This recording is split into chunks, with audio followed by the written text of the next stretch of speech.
Roger is a brilliant producer in terms of knowing what the market is, anticipating the trends, and then capitalizing. He was on a it. trendsetter for years. I mean, he in the 60s, he set every trend. Tell them who you are.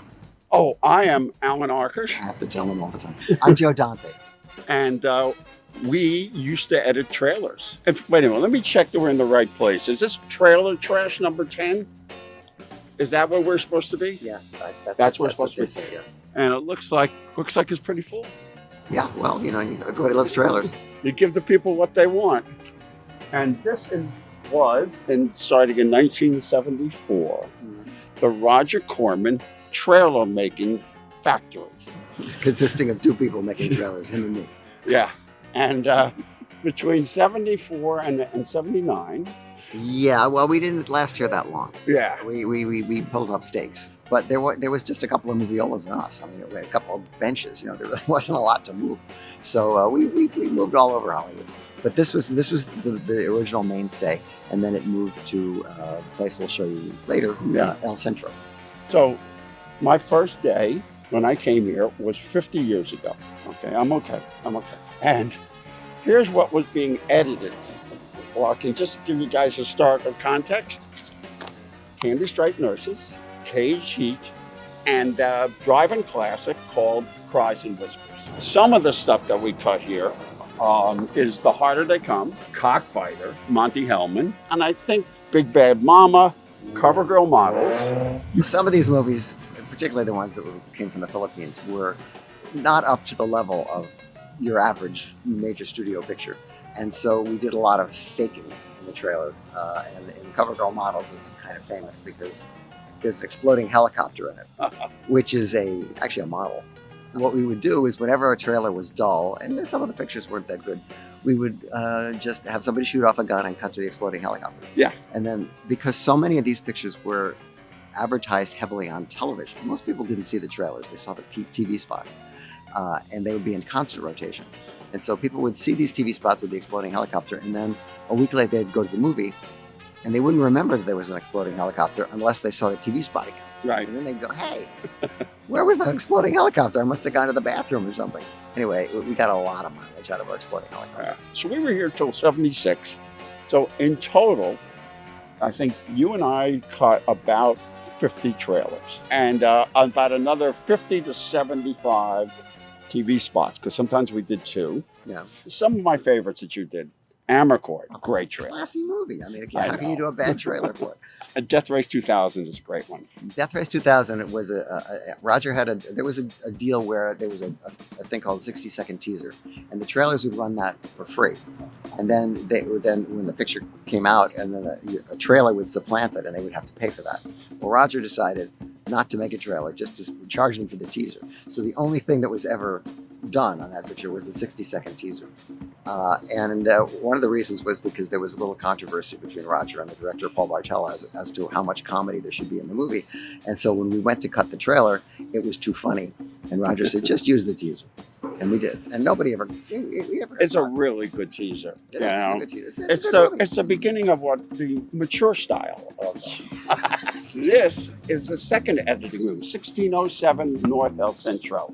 Anyway, this is where all the magic happened, because we did most of our trailers in this building, and many of our classics.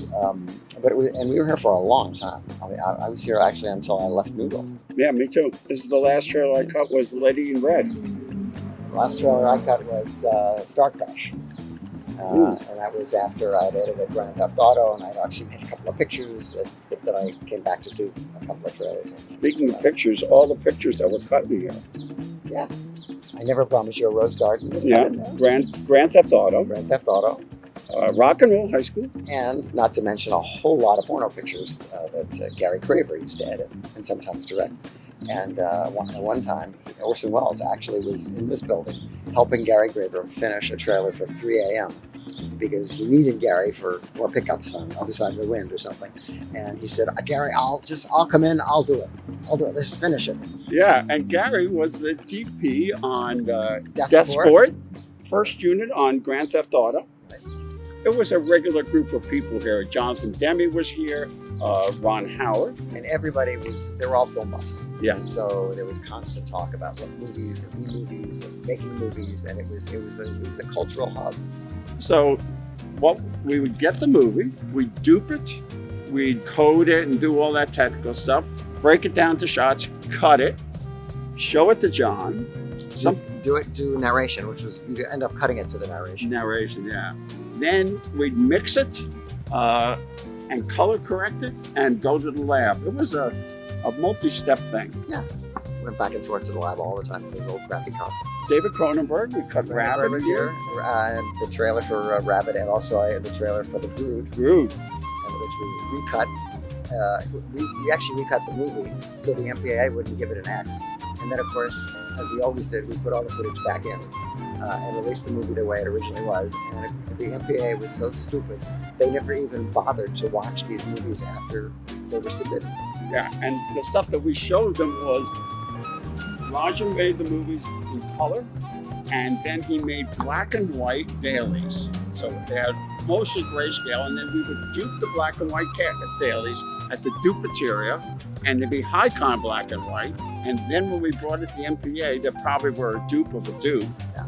And they couldn't see the blood or anything. And they thought we were amusing because other people were very professional, and we didn't know what we were doing. We certainly weren't very professional. No. So and they we were would very never upset. give them a mixed trailer. They were very upset when they saw the color version of the Big Bad Mama trailer because there was blood everywhere. And even we didn't know it because we were cutting in black and white.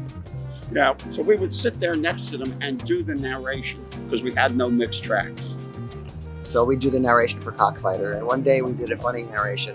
Frank had the biggest cock in town, and it was a funny thing that we were doing as a joke, and the poor guy almost had a conniption. No, you can't say that. He said, we're just kidding. But So, yeah, they liked us. we had our little world here, which once we had to do a trailer for Roger's releases on Fox, Capone. Yes, I said this is a big studio, and Roger had to deal with them, and so he was making some pictures. Capone, Moving Violation, and Fighting Mad. Yeah, Jonathan Demme's Fighting Man. And so we were doing the trailers, and so we had to work with official trailer people who thought that we were out of our minds. These kids, they don't know what they're doing.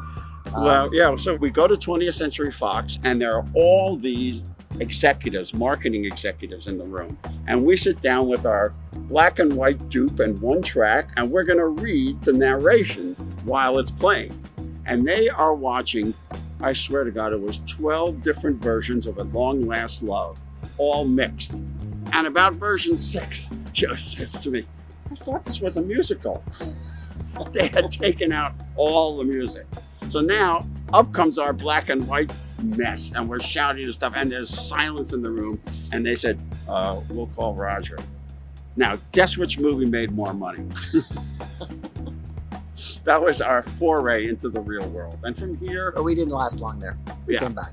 Death Sport, well, you have more Death Sport stories oh than I my do. God, I can survive your death sport. I came in on a Saturday, and the director was screaming at the He editor. was called to save Death Sport, Yeah, which was a long burgeoning project that Roger had been trying to get off the ground ever since Death Race made a lot of money.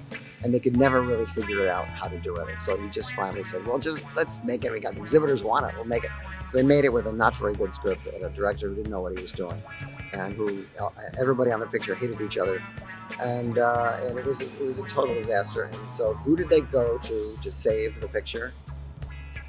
and the deal was if I worked on the picture, which meant direct it, rewrite it, and re-edit it, he would let me make my high school musical. So I took the deal. It was 6 weeks of intense labor. The big night is here. At the Egyptian on Hollywood Boulevard, we have a sneak preview. And about a third of the way in, the audience is doing catcalls at the movie. And at one point, the projectionist closes the curtain on the movie. And it's being projected on the curtain. It opens, and David Carradine does his famous line, which was, "Now we will have our duel." And somebody yells, "It's about fucking time." Our meeting on the sidewalk with Roger, It was not good. yeah, he said, "Well, what can we do?" We said, "Well, we could, I don't know." He says, fuck it, send it out." That was the end of Death Sport. But Roger also used to like to retitle pictures if they didn't make any money. When he did Cockfighter, under the mistaken impression that people in Georgia wanted to see a movie about cockfighting. And it was, he opened it in Georgia, it was a disaster. And he was on vacation. He called in and he said, I want you to go to the movie and take the scene where Warren Oates goes to bed and turns out the light. And I want you to take some scenes from Night Call Nurses and some scenes from the truck chase and some other movie and some explosions and stuff. And I want you to put them in the picture right after he turns the light off. And that'll be a dream sequence. Then I want you to put all that stuff in the trailer, call it Born to Kill, make a new trailer, don't have any birds in it, and see what happens. So we did that. And so Joe hears this conversation. He's repeating it so I can hear it. And at the end he goes to Roger, really?